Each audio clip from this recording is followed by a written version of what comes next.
नमस्कार दोस्तों, स्वागत है आप सबका भद्रा एस अकेडमी में।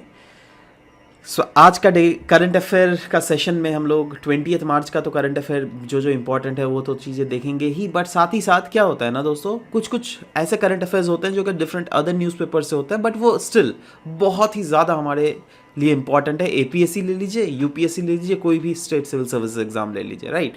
सो इसलिए we will make sure that हम लोग इसमें उन चीज़ों को कवर कर सके, ठीक है। तो चलिए शुरुआत करते हैं, बट शुरुआत करने से पहले दोस्तों let me remind you that मैं इस पूरा पीडीएफ जो है उसका डाउनलोडिंग लिंक नीचे में डिस्क्रिप्शन में अटैच कर दूंगा। Make sure to download it from there. And regarding the admissions guys, admissions are already running. If you want to take admission in our institute then do contact this number for more information. Alright, so सबसे पहला जो यहाँ पे news था जो क्या हम लोगों ने उठाया था इंडियन एक्सप्रेस से, इंडिया के आर्कटिक पॉलिसी, इंडिया ने अपनी आर्कटिक पॉलिसी को जो है फिर से रिवाइव किया है, राइट। जिसमें मेन फोकस क्या है इंडिया का, वो है कॉम्बैट करना क्लाइमेट चेंज से, राइट। नाउ इससे सवाल कैसे कैसे पूछे जा सकते हैं, देखिए डायरेक्टली अगर देख लीजिएगा प्रीलिम्स से साइंस एंड टेक्नोलॉजी से भी सवाल पूछा जा सकता है, और मेंस में भी ब्रॉड पर्सपेक्टिव में कभी कभी साइंस एंड टेक्नोलॉजी का क्वेश्चंस आते हैं ना, that India science and technology के सेक्टर में क्या क्या कर रहा है। तो उन चीज़ों में जो है ना आप इसको as a folder point include कर सकते हो दैट, या फिर क्लाइमेट चेंज से रिलेटेड अगर कुछ क्वेश्चंस आ गया तो आप उसमें फोल्डर पॉइंट इंक्लूड कर सकते हो इसको, ठीक है। तो नाउ क्या इंक्लूड करोगे, चलो देखते हैं। पहले तो हम लोग देख लेते हैं ये जो इंडिया का आर्कटिक पॉलिसी है, इसका मेन टाइटल क्या है। इसका टाइटल है India and the Arctic building a partnership for sustainable development.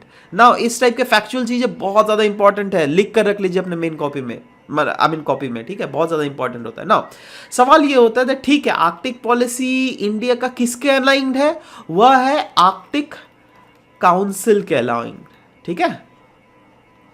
Now Arctic council है क्या दोस्तों, आपको पता है दैट यह हमारा इक्वेटर है ना, यह है आपका जाकर ट्रॉपिक ऑफ कैंसर, नीचे वाला है ट्रॉपिक ऑफ कैप्रिकॉर्न ना। ये वाला जो सर्कल है ना 66.5 डिग्री वाला, इसको हम लोग कहते हैं आर्कटिक सर्कल, ठीक है। और ये काउंसिल किसके अलोंग है, आर्कटिक काउंसिल, है ना। तो Arctic circle, Arctic council relate कीजिए, मतलब आर्कटिक काउंसिल में वो कंट्रीज हैं जो क्या आर्कटिक सर्कल में लाई करती हैं। और आर्कटिक सर्कल है क्या कि कहाँ का है, तो देखो अगर ये अर्थ जैसे आप देख रहे हो ना, ये ग्लोब, इस ग्लोब को आप टॉप व्यू यहां से देख लेंगे, है ना, ऊपर से हम लोग देखेंगे तो कुछ हमें ऐसा दिखेगा, ठीक है, ग्लोब। जहां पर ये वाला पार्ट जो है ये कनाडा है ना, ये देखो यूएसए, रशिया है ना, फिनलैंड, स्वीडन, नॉर्वे क्लियरली दिख रहा है, ये आइसलैंड, यह डेनमार्क, है ना। तो अब देखो ये सारे कंट्रीज जो आर्कटिक सर्कल के भीतर है, वो सब कंट्रीज जो है आर्कटिक काउंसिल के परमानेंट मेंबर्स है, फुल टाइम परमानेंट मेंबर्स, ठीक है। चलो अब ये बेसिक चीज तो आप लोगों ने समझ लिया। अब मैं क्यों डिस्कस कर रहा हूं वो मैं पास्ट ईयर के क्वेश्चन से रिलेवेंसी आपको बतला देता हूं। देखो ये ऑलरेडी क्वेश्चन आ गया, कंसीडर द फॉलोइंग कंट्रीज, 2014 में, है ना। ये कंट्रीज के इन्होंने नाम दे दिया और पूछा गया that which of the above are the members of Arctic council, देख रहे हो। दूसरा है द टर्म INDARC, बहुत समय न्यूज में रहता है, ठीक है। तो 2015 का ही क्वेश्चन है, ज्यादा दूर नहीं गया है, ठीक है। तो आपसे पूछा है दैट ये है क्या, देख लो।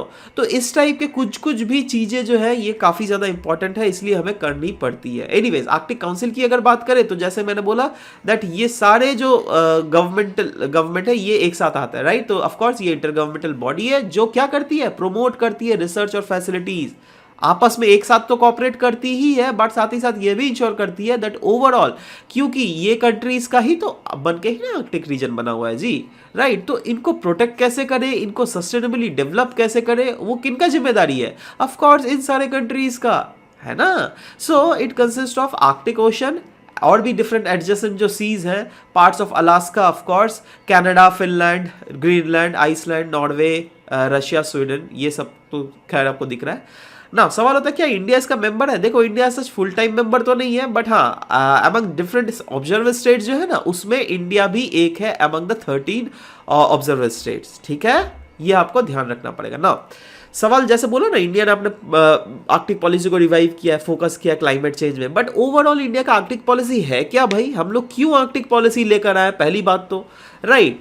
तो देखो इसलिए हम लोग आर्कटिक पॉलिसी लेकर आए क्योंकि हम लोगों को साइंस एंड रिसर्च सेक्टर में आगे बढ़ना है ना। हम जब तक इन बड़े बड़े देशों के साथ कोऑर्डिनेट नहीं करेंगे ना तब तक हम लोग कुछ सीखेंगे नहीं, देखो ऐसा हम लोग खुद भी सीख सकते हैं, वही होता है ना दैट खुद से सीखेंगे तो बहुत सालों साल लग जाएंगे, 50-60 साल लग जाएंगे, बट उनके साथ अगर रहकर सीखेंगे तो शायद 2-3 साल में अपन सीख लेंगे।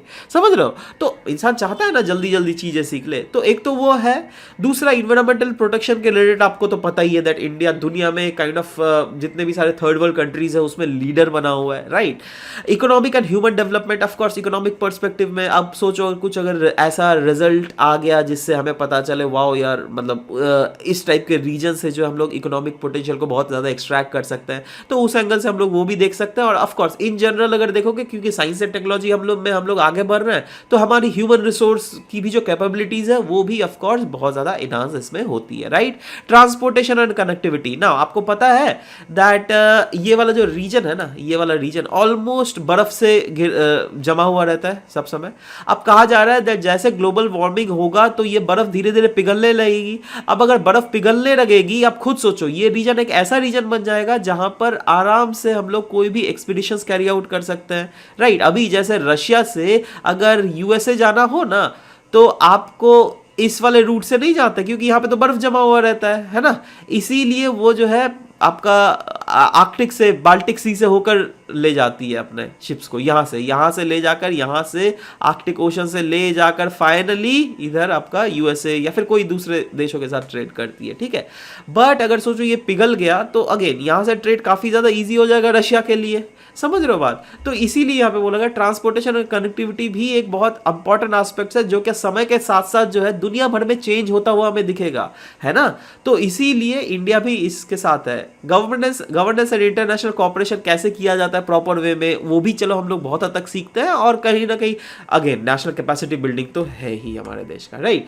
बट यही नहीं, डिफरेंट अदर ऑब्जेक्टिव्स भी हैं, जैसे अपने नेशनल कैपेसिटीज को स्ट्रेंथ करना, दैट हमारे साइंस एंड एक्सप्लोरेशन में हमारे को ज्यादा डेटा हमारे पास रहेगा, जिससे फ्यूचर में देखो हमारे पास भी उस टाइप के रीजन है, जैसे वहां पे बर्फीला रीजन है ना, वैसे अब देखिए हिमालय के इन एंड अराउंड बहुत ज्यादा बर्फ है, राइट। तो कहीं ना थोड़ा मोड़ा तो वहां पर जो पॉलिसीज वो लोग अपना रहे होंगे, वही अगर पॉलिसीज यहां पर भी अपनाए, बहुत हद तक मैच तो कर सकता है ना जी। इसीलिए इंडिया के लिए बहुत ज्यादा इंपॉर्टेंट है। यही नहीं, institutional as well as human resource capabilities को इन्हांस करना, स्ट्रेंथन करना भी एक बहुत ज्यादा इंपॉर्टेंट फैक्टर है जो कि हमें करना पड़ेगा।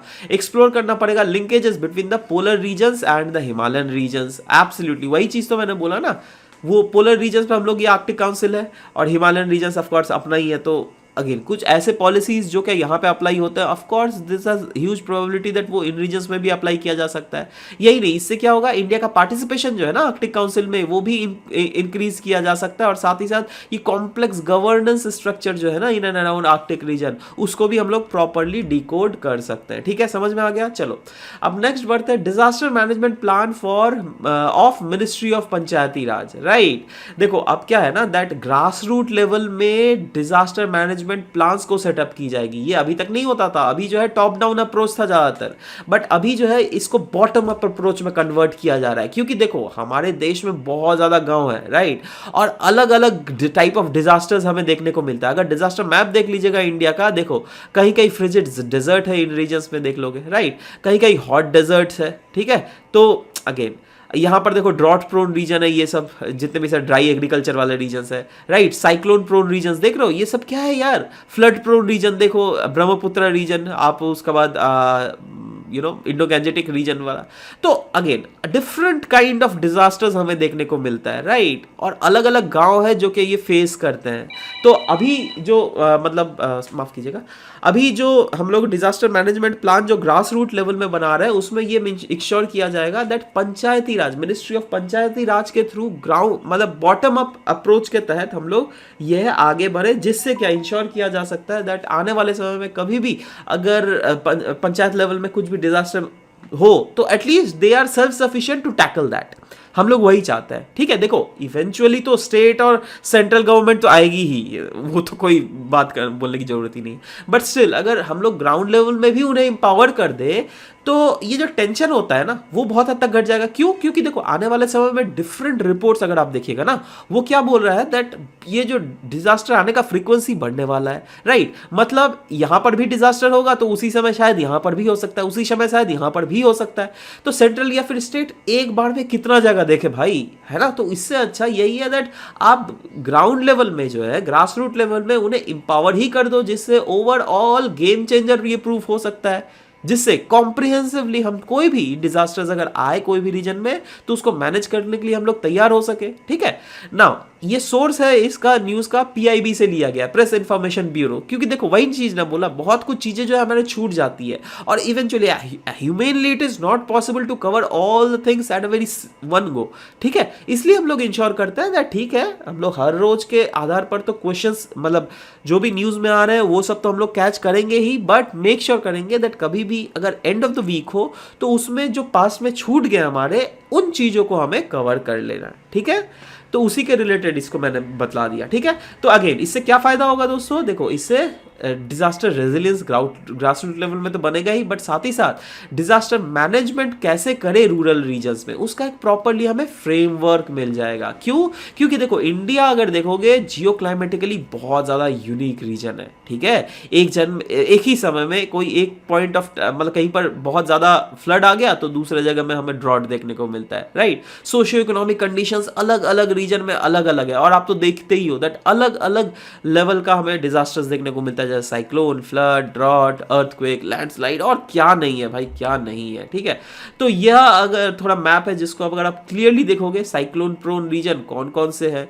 फ्लड प्रोन रीजन कौन कौन से है, ड्रॉट प्रोन रीजन कौन कौन से है, हॉट डेजर्ट, फ्रिजिड डेजर्ट। तो देखो ये क्या है ना, इसलिए बतला दिया दैट बाई चांस अगर कोई होलिस्टिक आपका मेंस में क्वेश्चन आ जाता है इससे, तो एटलीस्ट मैं मेक श्योर कर रहा हूं दैट आपने ये वाला डिजास्टर मैप अपने कॉपी में बना के रखा होगा। ठीक है, क्योंकि बना के रख लो भाई, ट्रस्ट मी, बाद में बहुत ज्यादा यही इंपॉर्टेंट आने वाला है। एनीवेज, अगर हम लोग ऑल इंडिया लेवल की बात करें तो क्यों ना हम लोग असम की भी बात करें। असम में मेन जो डिजास्टर है वो क्या है, वह है फ्लड, राइट। अब फ्लड में भी देखो अलग अलग रीजन में अलग अलग लेवल है। यहाँ पे देखो सबसे हाई में जो है ये वाला कलर है, वेरी लो फ्लडिंग रीजन ये वाला, बट ओवरऑल अगर देखोगे ये in and along the banks of Brahmaputra river, ये देख रहे हो पूरा, ये पूरा बड़ा रीजन है जो क्या आपका डिजास्टर प्रोन रीजन्स में आता है। ठीक है, क्लियरली दिख रहा है ना।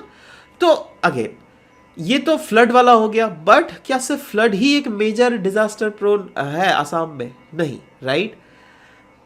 आपका अर्थक्वेक भी है, और अर्थक्वेक इन जनरल अगर देखो ये पूरा नॉर्थ ईस्ट अगर ले लो तो पूरा अगेन जोन 5 में आता है ना। और ऑफ कोर्स अगर असम देखोगे तो ये तो जोन 5 में क्लियरली मेंशन किया ही हुआ है। ठीक है, तो ये छोटी छोटी चीज आपको देखनी पड़ेगी ना। सवाल ये होता है दैट क्लाइमेटिक रिलेटेड डिजास्टर से कैसे मैनेज करें। तो ग्लोबली अगर देख लीजिएगा, लास्ट 20 साल में अगर देख लीजिएगा दोस्तों, तो क्लाइमेटिक रिलेटेड डिजास्टर्स हमें देखने को मिल रहा है दैट बहुत ही ज्यादा बढ़ गए, बहुत ज्यादा मैग्नीफाई हो गए। जहां पर फ्लड्स तो चाइना में कभी आप सुनोगे, इंडिया में सुनोगे, कहीं पर भी मतलब फ्लड्स तो कॉमन सा हो गया है, राइट। और कहीं ना कहीं स्टॉर्म्स भी हमें बहुत ही ज्यादा देखने को मिल रहा है। इनफैक्ट इतना ज्यादा स्टॉर्म्स बढ़ गए हैं जो कि पहले तो अर्थक्वेक कितना आता था उससे भी ज्यादा अभी स्टॉर्म्स देखने को मिल रहा है, राइट।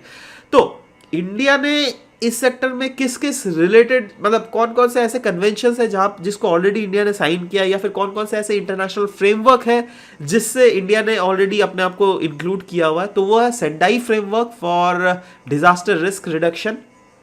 ठीक है, दूसरा है सस्टेनेबल डेवलपमेंट गोल, ये तो आपको पता ही है, पेरिस एग्रीमेंट तो खैर पता ही है, जिसके थ्रू हम लोग मेनली इंश्योर करना चाहते हैं that overall disaster risk reduction में ज़्यादा से ज़्यादा फोकस किया जाए, क्लाइमेट चेंज एडेप्टेशन फीचर्स में with the help of sustainable development goal ज़्यादा से ज़्यादा फोकस किया जाए। ठीक है, तो ये सब चीज़ कहीं ना कहीं इंडिया भी कर रही है।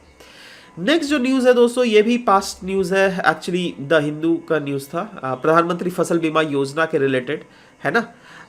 तो अगेन उसके भीतर नहीं जाना है दैट महाराष्ट्र न्यूज़, देखो यही था, मैं क्लियरली बता दे रहा हूं दैट महाराष्ट्र जो है वो धमकी दे रही है that we will get out of this Pradhan Mantri Fasal बीमा योजना, राइट ना। महाराष्ट्र धमकी दे रही है तो क्या कैसे खुद मतलब ये क्या पहली स्टेट है जो कि धमकी दे रही है that we will get out of the Pradhan Mantri Fasal बीमा योजना? क्या कोई दूसरी भी ऐसी स्टेट्स है जो क्या which are already out of this Pradhan Mantri Fasal बीमा योजना? साथ ही साथ हम लोग ये भी देखेंगे क्या आसाम भी आउट है। तो देखो ये कंट्री, ये स्टेट्स है गुजरात, बिहार, वेस्ट बंगाल, आंध्र प्रदेश, तेलंगाना और झारखंड। ठीक है, ये ऐसे 6 राज्य हैं विच आर आउट ऑफ प्रधानमंत्री फसल बीमा योजना फॉर नाउ। ठीक है, क्यों? क्योंकि यह एलिगेशंस लगाता है देखो भैया इस योजना के तहत जो है ना क्लेम रेशियो वो बहुत ही ज्यादा कम है ना। तो अगेन हमारा जो मेन फोकस होगा वो प्रधानमंत्री फसल बीमा योजना के रिलेटेड होगा, दैट ये प्रधानमंत्री फसल बीमा योजना है क्या। ठीक है, तो देखो प्रधानमंत्री फसल एक एक इसका चीज को हम लोग अच्छे से डिस्कस करेंगे, क्योंकि देखो ये योजना इतना ज्यादा इंपॉर्टेंट होता है ना, इसमें कैसे भी यूपीएससी क्वेश्चन पूछ सकता है ना। एपीएससी में आप क्वेश्चन पास्ट ईयर के उठा के देख लो, भड़मार लगा हुआ है इनका क्वेश्चन का। ठीक है, सो यू नेवर नो क्या कैसे पूछ ले, है ना। ये क्या है? एक सेंट्रली स्पॉन्सर्ड स्कीम। ठीक है, ध्यान देना, central sector scheme, centrally sponsored scheme, इसमें कंफ्यूजन होता है। देखो सेंट्रल सेक्टर स्कीम क्या होता है, उसमें सारा पैसा जो है सेंट्रल गवर्नमेंट ही देती है कोई भी स्कीम के रिलेटेड। ठीक है, बट सेंट्रली स्पॉन्सर्ड स्कीम की अगर बात करें तो उसमें थोड़ा पैसा केंद्र सरकार देती है, थोड़ा पैसा राज्य सरकार देती है। समझ रहे हो बात ना। ये क्या है? कुशन है फार्मर्स के लिए against the crop loss. By chance अगर उनका क्रॉप घाटा हो गया तो एटलीस्ट फार्मर्स क्लेम कर सकते हैं थ्रू दिस प्रधानमंत्री फसल बीमा योजना, क्योंकि बीमा योजना है ना यार, ये इंश्योरेंस योजना है। किसका इंश्योरेंस कर रहे हो आप? फसल का, दैट इज क्रॉप्स का इंश्योरेंस किया जा रहा है, राइट। जिसमें क्लियरली लिखा हुआ है सेंट्रल और स्टेट जो है वो मिलकर मोर देन 95% जो प्रीमियम है वो देती है, और फार्मर्स जो है ना वह 1.5% से अगर खरीफ क्रॉप है से 5% अगर वो कैश क्रॉप है। ठीक है, तो अगेन इसमें वैरी करता रहता है। ठीक है, तो सोचो अगर 1.5% किसान ने दिया तो इसका 98.5% जो है केंद्रीय और राज्य सरकार मिलके देगी। अगर 5% किसान ने दिया तो उसका 95% जो है वो केंद्रीय और राज्य सरकार मिलके देगी। समझ लो बात। तो ये चीज है। And extensive usages of technology कहा जा रहा है दैट ड्रोन का टेक्नोलॉजी बहुत ही ज्यादा यूज किया जाएगा। अगर कोई भी फार्मर्स ने क्लेम किया तो उसके फार्मर्स के क्लेम को सेटल करना पड़ेगा ना जी, तो उसके लिए कैसे सरकार सर्विलांस करेगी? वो ड्रोन के सहारे करेगी। और एक बात दोस्तों, ड्रोन की जब भी मैं बात कर रहा हूं तो रिसेंटली एक न्यूज मैंने देखा था, वो था स्वामित्व स्कीम। ठीक है, इसके रिलेटेड भी पढ़ लो लेकिन, ठीक है, क्योंकि स्वामित्व स्कीम के रिलेटेड क्लियरली ऑलरेडी यूपीएससी ने क्वेश्चन पूछा तो नहीं हुआ है, क्योंकि अभी बहुत ज्यादा न्यूज में था, है ना। क्यों ये स्कीम लाया गया था? क्योंकि ड्रोन के सहारे जो है ना वो किसानों का लैंड को मेजर किया जाएगा, जिससे प्रॉपर लैंड रिकॉर्ड बनाया जाएगा। ठीक है, तो ये किस लिए? With the help of drone, है ना, proper land measurement plus land record. ठीक है, याद रहेगा आपको। तो ये था स्वामित्व स्कीम। एनीवेज, तो ये तो जस्ट बता दिया, एक अलग सा पॉइंट था। अच्छा, 2020 से पहले जो था ना दोस्तों, इस स्कीम में कुछ खामियां थी, उसको अभी ठीक कर लिया गया है। ठीक है, वो खामी क्या थी? पहले था दैट अगर कोई भी किसान अगर कोई भी बैंक से वो फाइनेंस लेती है ना तो उनके लिए मैंडेटरी हो जाएगा दैट उनको जो है प्रधानमंत्री फसल बीमा योजना से अपने आप को इंक्लूड करना ही पड़ेगा, अगर आपने बैंक से लोन लिया है तो। ठीक है, बट अभी सरकार ने क्या बोला दैट देखो भाई, आप लोन लो या ना लो, ये प्रधानमंत्री फसल बीमा योजना जो है हर एक किसान के लिए सिर्फ वॉलंटरी है, मतलब मैंडेटरी नहीं है। आपको जो जुड़ना ही पड़ेगा, सरकार ये आपको बिल्कुल फोर्स नहीं कर रही है। ठीक है, so this has become mandatory now, है ना। नेक्स्ट जो दोस्तों न्यूज है ये इंडिया जापान रिलेशन को रिलेटेड है। एक्चुअली आपको पता है दैट जापान के जो लीडर है वो इंडिया के विजिट में है, और कहा जा रहा है दैट आने वाले 5 साल में जो है $42 बिलियन की इन्वेस्टमेंट जापान के थ्रू हुआ जाएगा, जो कि अभी तक का सबसे बड़ा इन्वेस्टमेंट होने वाला है, राइट। इसको आप GS2 bilateral agreement involving India और अफेक्टिंग इंडियाज इंटरेस्ट के थ्रू जोड़ सकते हैं। क्लियर सा बात है, बायलैटरल एग्रीमेंट ही तो काइंड ऑफ हो रहा है दो कंट्रीज के बीच में, है ना, क्योंकि ये कंट्री हमारे देश में इन्वेस्ट करना चाहती है। क्यों करना चाहती है? क्योंकि उन्हें पता है दैट आने वाले समय में यूएसए तो देखने को ही मिल रहा है, राइट। यूक्रेन में क्या किया, यूएसए ने इतने बोला था दैट हाँ भाई हम लोग यूक्रेन को बचाएंगे, अभी क्या हो रहा है, रशिया पूरा अटैक कर दिया, बट कोई भी नहीं बचाने आ रहा है यूक्रेन को। ठीक है, तो जापान को भी वही डर है दैट कल को, जिससे भले ही अभी सिक्योरिटी टोटल जापान का यूएसए प्रोवाइड करवाता है, ठीक है, बट कल को अगर चाइना से झगड़ा हो गया तो क्या यूएसए आएगी जापान के बचाव में? ठीक है, वह एक बहुत बड़ा चैलेंज है जापान के पास। ठीक है, इसलिए जापान जो है अलग अलग रीजन में, बोलते नहीं है डाइवर्सिफाई करना अपना इन्वेस्टमेंट को, तो Japan as a source India में भी डाइवर्सिफाई कर रही है, क्योंकि जापान को पता है आने वाले समय में इंडिया को, दुनिया को पता है इंडिया ही एक लीडर होने वाला आने के समय में, क्योंकि देखो चाइना का जो पॉपुलेशन है वो बूढ़ी हो रही है, इंडिया का पॉपुलेशन जो एक बहुत ही बड़ा डेमोग्राफिक डिविडेंड 2050 तक कहा जा रहा है डेमोग्राफिक डिविडेंड इंडिया का होने वाला है, राइट। डेमोग्राफिक डिविडेंड मतलब जो वर्क फोर्स एज है ना, between the age group of 15 to 59, तो ये बहुत ही ज़्यादा होने वाला है 2050 तक। अभी तो चल ही रहा है, अभी स्टार्ट हो गया है, बट 2050 तक रहने वाला है। तो तब तक जो है आप सोचो, है ना, अभी बहुत टाइम है भाई, 30 साल पड़े हुए हैं, ठीक है। सो हर एक कंट्रीज जो है इंडिया के ऊपर बेट लगाना चाहती है, उसमें जापान भी है ना। इनके रिलेशन को एक काम करता हूँ दोस्तों, एक क्वेश्चन आपको बताऊंगा मैं, मेंस का क्वेश्चन दूंगा अभी, ठीक है। उसके थ्रू हम लोग देखेंगे दैट आप क्या कर पा रहे हो, ठीक है। तो उससे ओवरऑल डिस्कस भी कर लेंगे दैट हाँ इंडिया और जापान का रिलेशन अभी तक पास्ट में क्या था, अभी कैसा चल रहा है और फ्यूचर में क्या क्या प्रोस्पेक्ट्स है, ठीक है। चलो एक काम करते हैं, अभी एमसीक्यू कुछ सॉल्व करें, चलो okay. Consider the following statement regarding प्रधानमंत्री फसल बीमा योजना। चलो ये सबसे पहला ही न्यूज, चलो ये एक सेंट्रल सेक्टर स्कीम है और दूसरा the scheme is mandatory for farmers who has availed institutional finance. देखो ये सेंट्रली स्पॉन्सर्ड स्कीम है, ठीक है, तो ये तो गलत हो गया, ये मैंडेटरी इन्होंने बोला हुआ है। ये देखो था 2020 से पहले मैंडेटरी था, बट अभी तो ये वॉलंटरी हो गया, तो ये भी दूसरा वाला भी गलत, मतलब neither one not two is the correct answer, ठीक है, क्योंकि पूछा हुआ है which of the above statement is और आर करेक्ट। अगर पूछ लेता विच of the above statement is और आर नॉट करेक्ट, तो उसमें लेकिन सी आंसर होता है ना, बट क्योंकि करेक्ट पूछा हुआ है तो ऑफकोर्स दोनों तो गलत है ना जी, तो इसलिए हमें नीदर देना पड़ेगा, नीदर वन नॉट टू। दूसरा है majority of north east region, देखो क्या बोल रहा है, majority of north east region, north east region में मतलब वो नॉर्थ ईस्ट के 8 स्टेट आएंगे, ठीक है। Lies under which category of seismic zonation in India, zone 2, zone 3, zone 4, zone 5, clearly हम लोगों ने पढ़ा था जोन 5, है ना। Consider the following statement regarding Arctic council.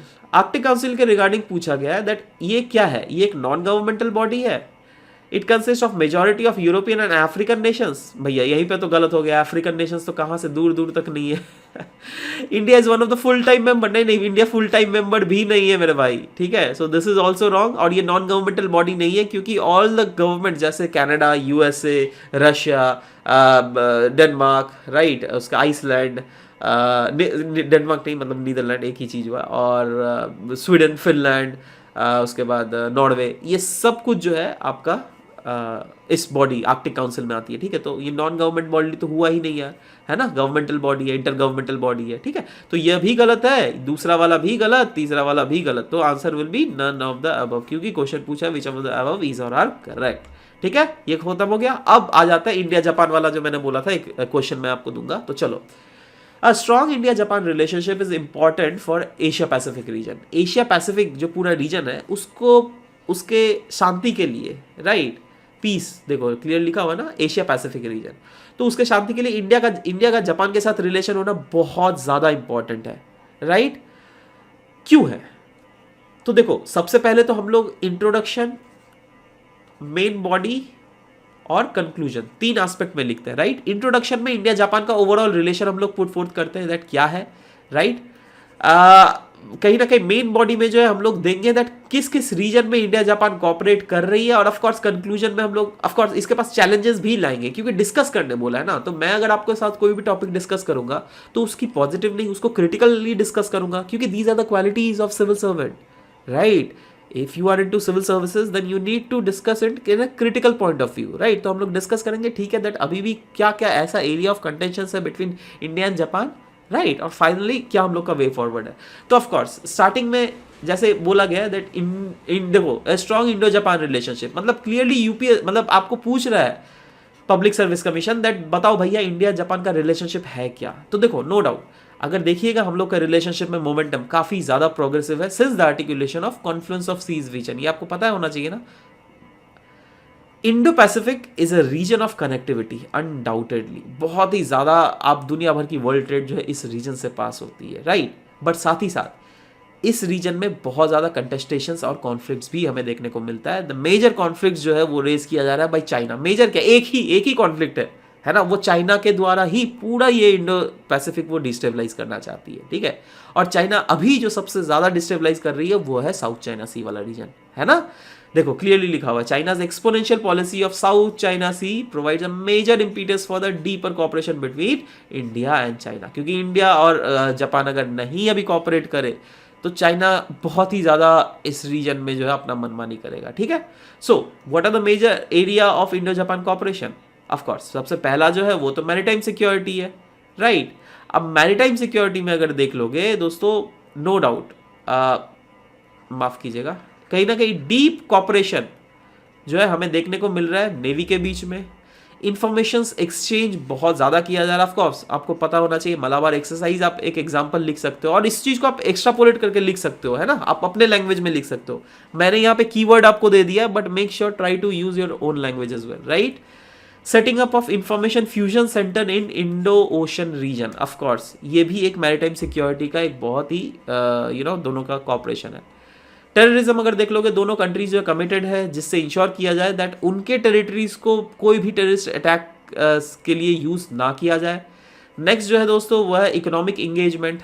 Now Japan और इंडिया जो है they have decided to form Chennai Bangalore industrial corridor. जैसे दिल्ली मुंबई इंडस्ट्रियल कॉरिडोर है ना, वैसे वो चेन्नई बैंगलोर इंडस्ट्रियल कॉरिडोर भी बनाने का सोच रही है, ठीक है। बहुत सारे Japan India institutes for manufacturing जो है वो बोला जा रहा है फॉर्म किया जाएगा in Gujarat, Karnataka, Tamil Nadu and different other parts of India, ठीक है। क्यों? क्योंकि देखो जापान अगर टेक्नोलॉजिकली भी अगर देखोगे काफ़ी ज़्यादा अनस्टेबल है। रिसेंटली ही कुछ दिन पहले वहाँ पे बहुत ही 7 से ज़्यादा मैग्नीट्यूड का अर्थक्वेक आया था, कुछ दिन पहले की ही बात कर रहा हूँ, ठीक है। तो इसीलिए जापान ये सब भी फैक्टर के कारण जो है अपना इन्वेस्टमेंट को डाइवर्सिफाई करना चाहती है।